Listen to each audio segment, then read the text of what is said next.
Contestants ఇమాన్యుయల్కి prize money 40 లక్షల suit case.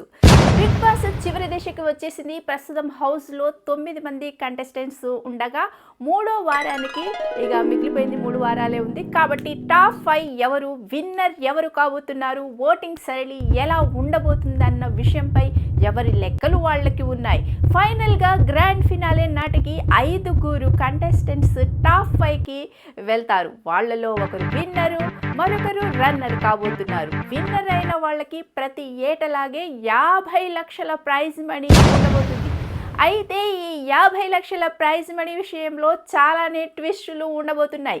గత కొన్ని సీజన్లో వస్తున్న సూట్ కేసు సాంప్రదాయాన్ని ఈ సీజన్లో ఎవరు భర్తీ చేయబోతున్నారన్న విషయానికి వస్తే, సాధారణంగా టాప్ 5లో ఉన్న వాళ్ళకి సూట్ కేస్ ఆఫర్ చేస్తూ ఉంటారు. 10, 15, 20, 30, 40 ఇలా పెంచుకుంటూ పోతారు. గత సీజన్లోనూ గమనిస్తే 10 లక్షల నుంచి 40 లక్షల వరకు సూట్ కేసు తీసుకున్న సందర్భాలు ఉన్నాయి. అయితే ఈ సీజన్లో ఈ సూట్ కేసు తీసుకొని హౌస్ నుంచి బయటికి వచ్చేది ఇమాన్యుయలే అని అంచనాలైతే వస్తున్నాయి. టాప్ 5లో అతను ఖచ్చితంగా ఉండబోతున్నాడు. ఇంకా చెప్పాలంటే తనుజ, కళ్యాణ్ ఈ ఇద్దరిలోనే బిగ్ బాస్ విన్నర్ ఉండబోతున్నాడనే విషయము ఇప్పటికే తేలిపోయింది. గత కొన్ని వారాలుగా వస్తున్న ఓటింగ్ సరళి చూస్తుంటే ఇక 3వ స్థానంలో ఇమాన్యుయల్ ఉంటాడు, ఖచ్చితంగా ఉంటాడు.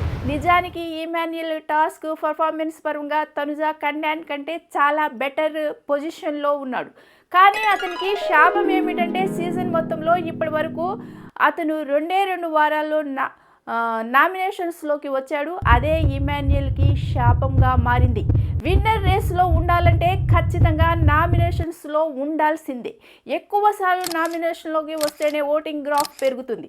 ఇమాన్యుయల్ నామినేషన్లోకి రాకపోవడం వల్ల తనుజ, కళ్యాణ్ కంటే బెటర్గా పర్ఫార్మెన్స్ చేసినా కూడా 3వ స్థానంలో సరిపెట్టుకోవాల్సిన పరిస్థితి ఇమాన్యుయల్ది. ఖచ్చితంగా టాప్ 3లో అయితే ఉంటాడు. కాబట్టి ఇతనికి సూట్ కేసు ఆఫర్ అయితే ఉండొచ్చు. సాధారణంగా సీజన్ 4 వరకు ఎవరు గెలిస్తే వారికి 50 లక్షల ప్రైజ్ మనీ అందేది. కానీ సీజన్ 4 నుంచి సూట్ కేసు అంశం తెరపైకి వచ్చింది. ఆ సీజన్లో అభిజిత్ విన్నర్ కాగా అఖిల్ రన్నర్ అయ్యాడు. అయితే 3వ స్థానంలో నిలిచిన సోహెల్ 25 లక్షల బ్రీఫ్ కేస్ తీసుకున్నాడు. సెల్ఫ్ ఎలిమినేట్ అయ్యాడు. అప్పటి నుంచి ఈ ట్రెండ్ కొనసాగుతుంది. ఆ తర్వాత బిందు మాధవి విన్నర్ అయితే బిగ్ బాస్ ఓటీటీలో 10 లక్షల సూట్ కేసు తీసుకొని బయటికి వచ్చింది హర్యానా. అలాగే అందరికంటే ఎక్కువగా సీజన్ 6